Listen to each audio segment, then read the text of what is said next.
Good evening and welcome to Team Talk. I'm Keilan Webster. Here's tonight's lineup. You're hired. AD Pennock will be Gills' manager next season. Mac guides Fleet to playoff triumph. And the sun shines on the Sevenoaks basketball team. But first tonight, Gillingham have announced that AD Pennock will stay on as manager of the club for next season. Pennock was confirmed as the new manager by the club this afternoon, and he will also be joined by Peter Taylor, who will act as director of football. Last week in our Gillingham season review, we asked Kent Online reporter Luke Cordell what he thought of Pennock's time in charge. I think, as he said, I think on his last interview, he's hung out to dry a bit, wasn't he? His reputation has been damaged quite a lot. Obviously a popular fellow as a player, but management-wise at Gillingham, well, it hasn't worked out as he wanted or anyone wanted, has it? 4 wins out of 21, I think it was, wasn't it? Yeah. But he was put into a position where there wasn't harmony, that there was a lot of things going on, I think, which is gradually sort of coming out, which is mentioned, and it hasn't helped his cause.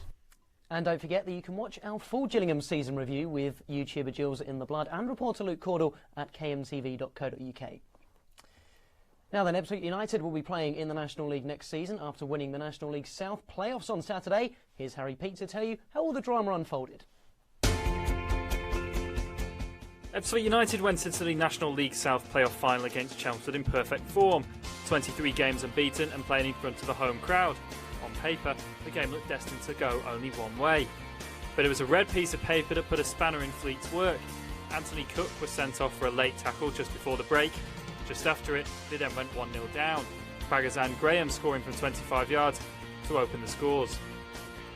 Facing an uphill battle, manager Darryl McMahon rung the changes and reaped the rewards when Dave Winfield headed in the equaliser on 72 minutes. The 10 men of Fleet then went ahead just 4 minutes later, Dan McQueen tapping in what proved to be the winner. After missing out last year to Maidstone, it was a relief for McMahon and his team. You don't want to get carried away today. Just think I'm in a period where I probably just want to enjoy what's happened today and reflect on it a little bit, because you do feel a little bit all over the place, I suppose, with your emotions at the minute. So we're delighted. We've worked hard for it all year and last year as well. And last season probably ended very cruelly the whole way it went for us, in the way it went. But I think we've all shown, everyone involved in the football club, shown great character to come back and go through this, what we've done now. Yeah, it's a great buzz. To be fair, even before the game, before the semis, Aaron McLean said, you're going to score. Today, before the game, he said, listen, you're going to win the playoff final for us. And exactly that happened. Like the thing is, with this team, they've got a lot of confidence in me. They know I can go higher. But right now, I'm just happy to help the team get promoted. You can tell by today the celebrations. Do you know what I mean? Like we're a strong team, and I think we'll do well next season as well.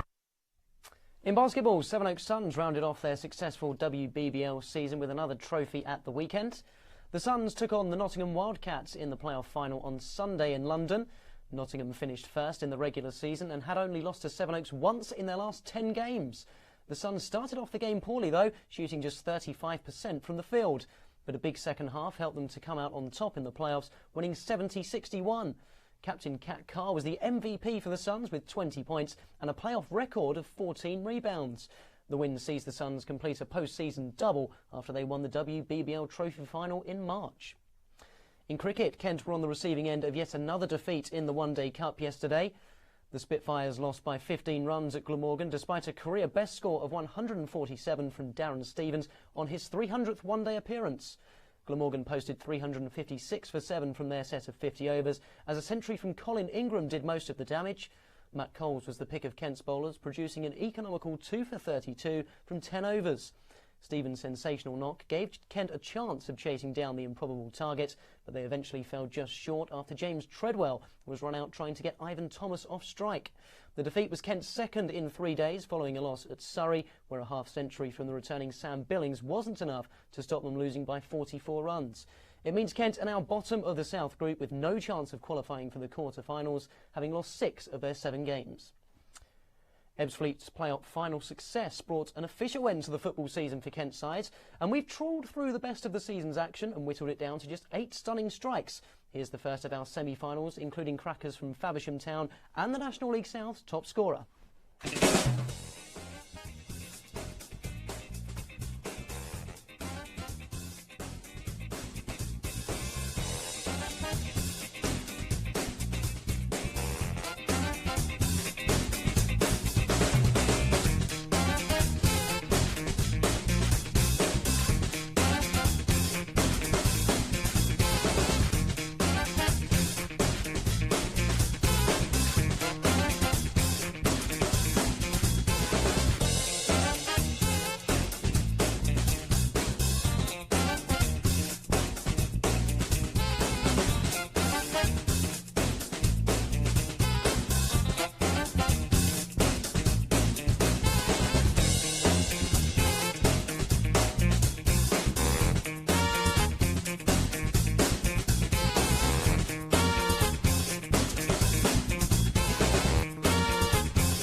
Some absolutely superb hits in that. And to vote for your favourite, simply head over to our Twitter page at @KM_Team Talk, and you can cast your vote there.